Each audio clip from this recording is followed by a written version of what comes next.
Hey guys, I am back with my thoughts on episode 4 of the Lyle and Erik Menendez story. I was intending on coming back with multiple episode reviews in this one video, but I can't quite stomach it.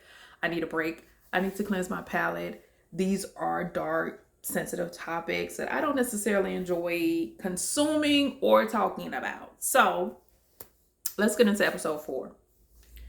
Episode 4 humanizes Lyle to me.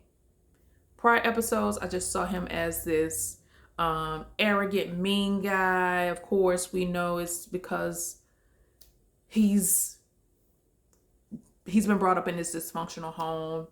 But this episode, we peel back was driving that arrogance, that meanness, that all that we saw in prior episodes.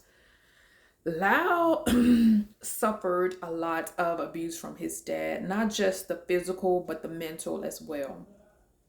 Lau was bullied by his daddy. His daddy wanted nothing but perfection out of Lau at whatever cost. The dad was morally bankrupt. He wanted Lau to operate as such too, because anything to win, anything to be number one. The dad was all about appearances, which is so strange because you want him to be a perfectionist. You're demeaning him, you're tearing him down, but you want him to outwardly present as this perfect thing when you're doing everything to create an imperfect person. Not just imperfect because of what they've gone through, but just in their self-esteem, in his self-esteem, how he sees himself. I don't know, that just really just bothered me to see him bully him in that way and want all of this perfection out of him, knowing that he was creating the complete opposite in Lau.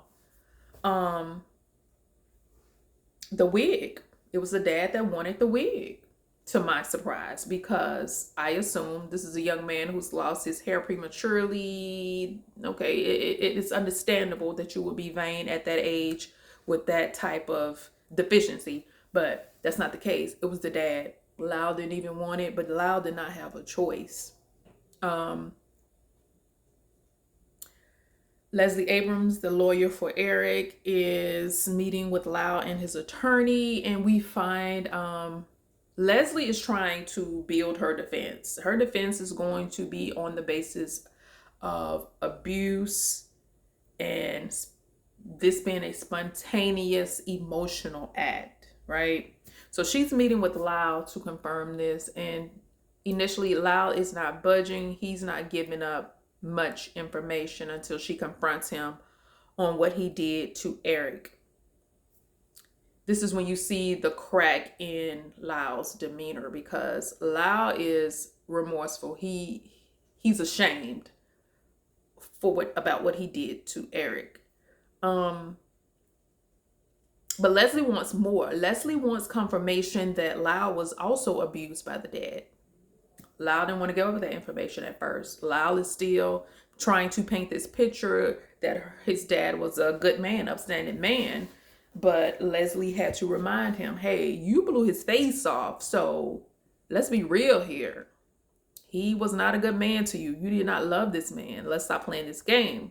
So that's when Lau finally cracks and opens and, explain the abuse that he experienced at the hands of his daddy. He started grooming him at the age of 6, massages and whatnot. And by the age of 8, he was full on R-ing him. And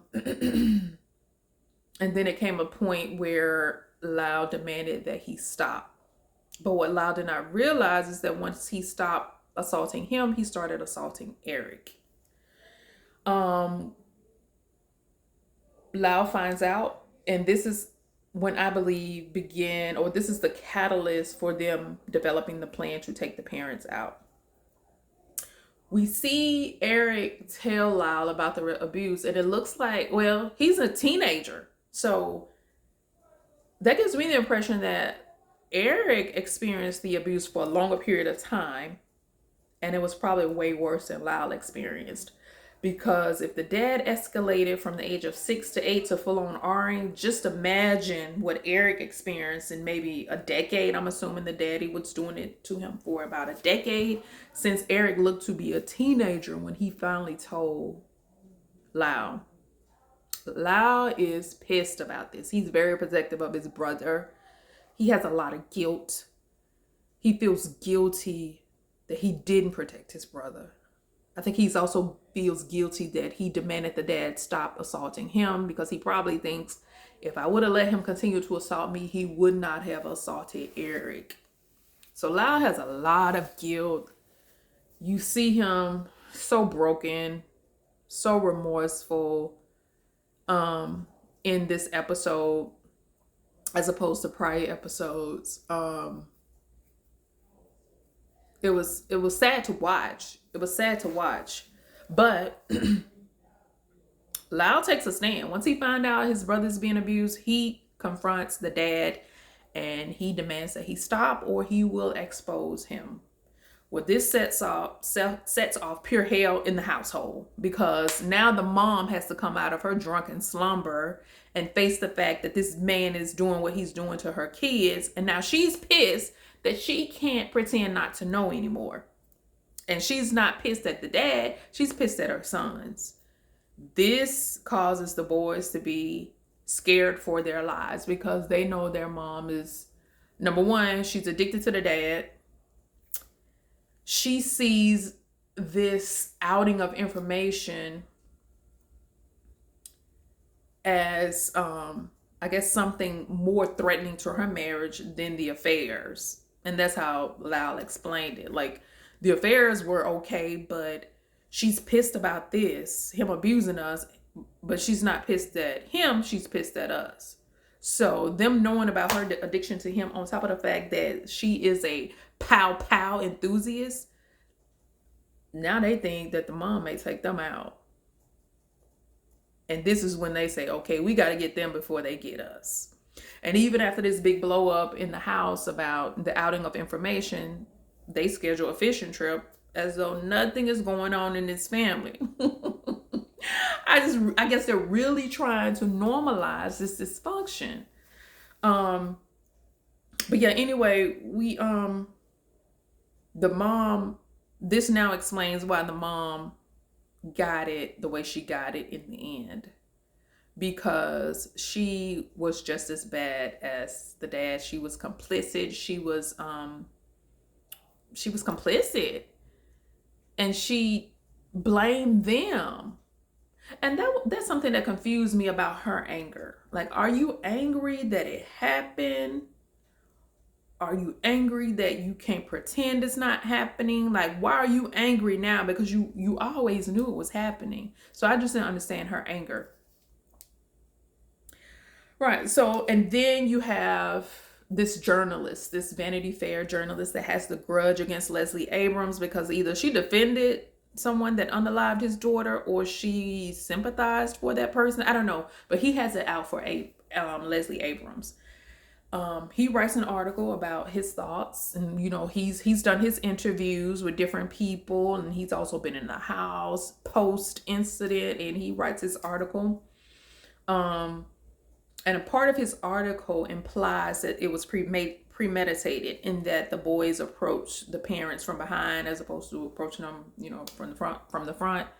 And Leslie sees this as a threat to her defense because, okay, I was going to go with the narrative that this was not premeditated. This was an emotional act. And now he's out here tainting public opinion of my client.